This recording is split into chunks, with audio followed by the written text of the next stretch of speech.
Today we take our culinary students at Algonquin College on a farm tour.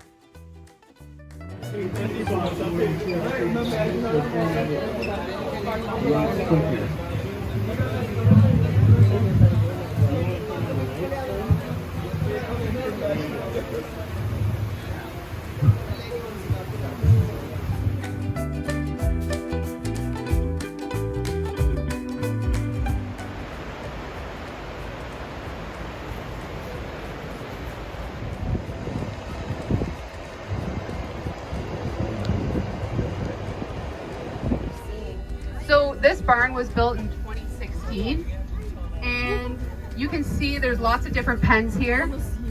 To your right, this is the shipping pen. She is averaging 44.8 liters a day. She's milking 2.4, oh wait, that's wrong.